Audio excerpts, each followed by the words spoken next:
दोस्तों,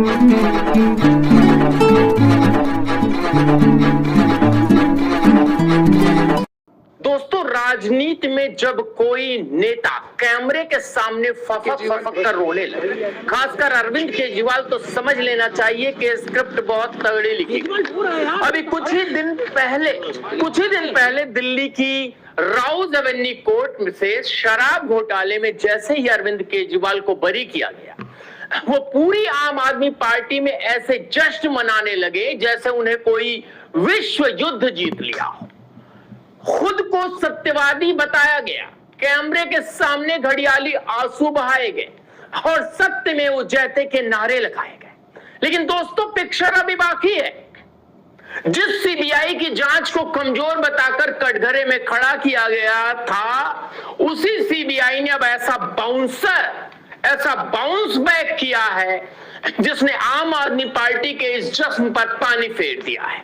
सीबीआई सीधे Delhi high court पहुंच गई थी, ये आपको पता ही है, और वहां जाकर उसने निचली अदालत के जज साहब के फैसले की धज्जियां उड़ा दी। सीबीआई ने 974 पन्ने की अपनी याचिका में साफ साफ कह दिया कि जज साहब को हमारा केस समझ ही नहीं आया, या फिर वो समझना चाहते नहीं थे।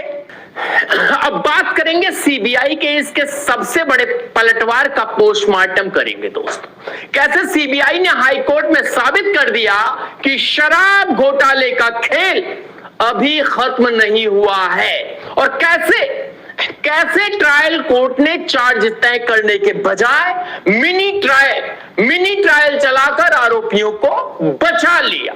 दोस्तों, शुरुआत क्या होती है? इस पूरे नए ट्विस्ट को समझने के लिए सबसे पहले हमें जानना होगा कि 27 फरवरी 2026 को ट्रायल कोर्ट में आखिर क्या हुआ था। बहुत जरूरी है। स्पेशल जज समझ रहे हैं आप? स्पेशल जज केजरीवाल क्या होंगे? स्पेशल जज जितेंद्र सिंह की अदालत ने अरविंद केजरीवाल, मनीष सिसोदिया और 21 अन्य आरोपियों को सीबीआई केस में यह कहकर बरी कर दिया कि इनके खिलाफ कोई पुख्ता सबूत नहीं है। समझ रहे हैं? पुख्ता सबूत नहीं। अब इस चीज को पकड़िएगा दोस्तों। जज साहब ने ना सिर्फ इन सब को छोड़ दिया, बल्कि सीबीआई पर ही जमकर भड़ास निकाल दी। कोर्ट ने कहा कि सीबीआई ने अपने केस की कमियों को छिपाने के लिए गवाहों का इस्तेमाल किया है, जो कि संवैधानिक सिद्धांतों का उल्लंघन है।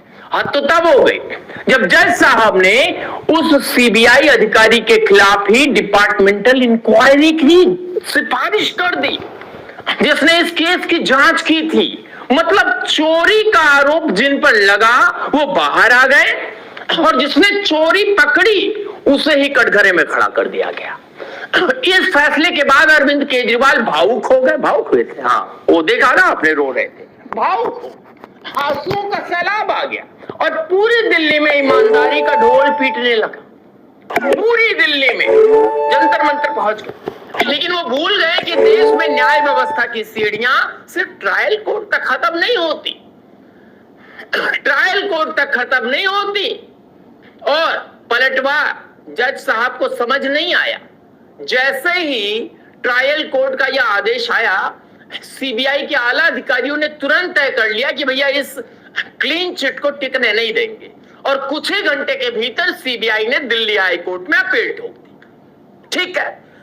और दोस्तों, सीबीआई ने हाई कोर्ट में जो दलील दी है वो आम आदमी पार्टी के पूरे नैरेटिव को तार तार कर रही है। सीबीआई ने अपनी 974 पन्नों की लंबी चौड़ी याचिका में साफ कहा है कि ट्रायल कोर्ट का यह आदेश पूरी तरह से अवैध और विकृत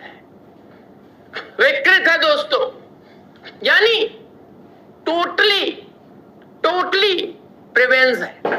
और सुनिए, यही नहीं, और सुनिए, सीबीआई के अपील का लब्बे-लुआब यह है कि जज साहब को कानून की समझ ही नहीं है, या फिर कानून की समझ में कुछ गलती है। समझ रहे हो? सीबीआई ने कहा कि जज साहब आरोप करने का समय, जज साहब को आरोप तय करने का समय होता है। कोर्ट को सिर्फ ये देखना होता है कि क्या प्रथम दृष्टांत यानी प्राइमा फेसिया कोई केस बनता है या नहीं। लेकिन ट्रायल कोर्ट के जज ने क्या किया? वही किया जो अमानतुल्लाह केस में किया, वही किया जो कपिल मिश्रा को फंसाने के लिए फंस गए। मतलब अब किया कि नहीं पता नहीं।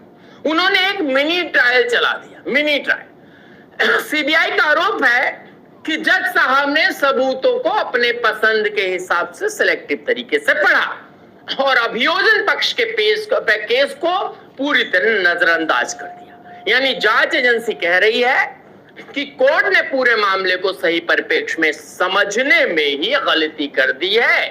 तो जज साहब, आपके लिए तो मैंने एक अच्छी सी स्टोरी बना रखी है दोस्तों, आप भी जाकर देखिए, मैं बता रहा हूं, चैनल पे ही पड़ी है। इस शराब नीति यानी जो दिल्ली एक्साइज पॉलिसी थी, उसके पीछे का सबसे बड़ा आरोप क्या था पता है? आरोप यह था कि शराब कारोबारियों को फायदा पहुंचाने के लिए नीतियां बदली गई और इसके बदले में साउथ ग्रुप से रिश्वत ली गई। सीबीआई ने हाई कोर्ट में एक बहुत बड़ा लॉजिकल बात रखी है दोस्तों। सीबीआई का कहना है कि 2021-22 की एक एक्साइज पॉलिसी को बनाने में जो आरोपी साजिश रची गई वो कोई एक दिन का काम नहीं था, एक बहुत बड़ी और गहरी साजिश थी और किसी को भी प्रथम दृष्टया लगता है। लेकिन ट्रायल कोर्ट के जज ने क्या किया? जज साहब ने इस पूरी साजिश को अलग हिस्से में बांट कर देखा, डिवाइड कर दो, ये इनका वाला अच्छा है, अच्छा ये वाला अच्छा, ये वाला अच्छा, सारे अच्छों को मिलाकर, अरे भाई ये तो कुछ बनता ही नहीं, अरे हटाओ। और एक मार्टिन लूथर, अरे मार्टिन लूथर का इतना बड़ा एग्जाम्पल दे बैठे और आजकल के नाम लेकर कि अरे जस्टिस अगर नहीं मिलता है तो ये हो जाता। अरे भाई ये कोई आम आदमी नहीं है, ये राजनीतिक लोग हैं मोटी चमड़ी के और इन पर आरोप भी कैसे तय होते हैं, कैसे जांच होती है, कितना मीडिया का प्रेशर होता है। अरे भाई जब आप एक हाथी को सिर्फ उसकी पूंछ या उसके कान से देखेंगे तो आपको वो सिर्फ हाथी नहीं लगेगा। सीबीआई ने यही बात कोर्ट में कही कि जज साहब ने अलग अलग घटनाओं घटनाओं का आइसोलेशन में मूल्यांकन किया। आइसोलेशन समझते हैं ना दोस्तों, अलग करके, विकृत करके, और जो कुल मिलाकर सबूत इकट्ठा किए गए थे उनके प्रभाव को पूरी तरह से इग्नोर कर दिया। सरकारी गवाह बनाने की बात है, अपोरवर जिसको कहते हैं, इस पर ट्रायल कोर्ट ने सीबीआई को फटकार लगाई थी।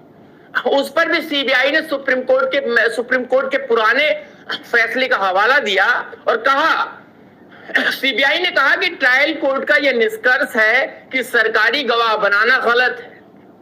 अरे ये सीधे सीधे सुप्रीम कोर्ट द्वारा तय किए गए कानूनी सिद्धांतों के खिलाफ है जज साहब।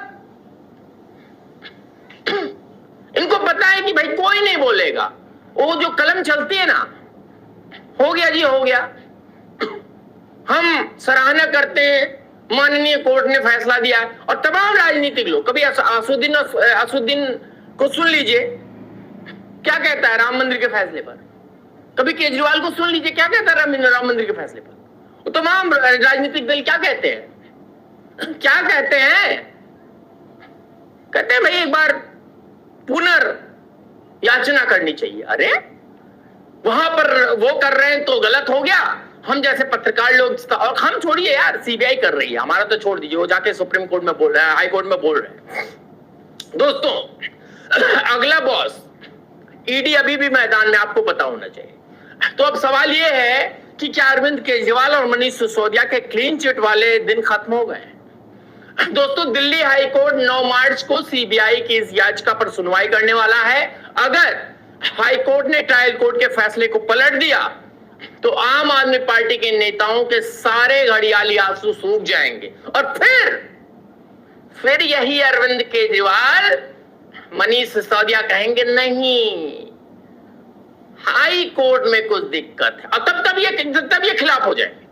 कब ये खुलेआम खिलाफत करेंगे, उसके बाद कहेंगे माननीय कोर्ट का हम सम्मान करते हैं, भारतीय न्याय व्यवस्था पर हमें पूरा विश्वास है और फिर से वो शुरू हो जाएंगे, मतलब प्यार से, हेलो बाबू कैसो एक थप्पड़, हेलो बाबू कैसो दूसरा थप्पड़, ऐसे करना शुरू करेंगे हाई कोर्ट के साथ, और घड़ियाले आंसू इनके तो सूख जाएंगे। खैर दोस्तों, और वो फिर उसी कानूनी जो चक्रव्यूह में है अरविंद केजरीवाल, जब ये सब कुछ हो जाएगा फंस जाएंगे, जिससे अभी वो बाहर आए, समझे। और सबसे बड़ी बात जो जनता को भूलना नहीं चाहिए, ये डिस्चार्ज सिर्फ एक सीबीआई केस में हुआ है। इस पूरे शराब घोटाले में जो असली बॉस है यानी ईडी, इन्फोर्समेंट डायरेक्टरेट, प्रवर्तन निदेशालय, उसका केस तो अभी भी चल रहा है, और वही तो मनी ट्रेल पकड़ेगी, जिससे prevention of money laundering act PMLA के तहत जांच चल रही है, ईडी की जांच, और उसकी अदालत की तलवार अभी भी इन नेताओं के सिर पर लटक रही है।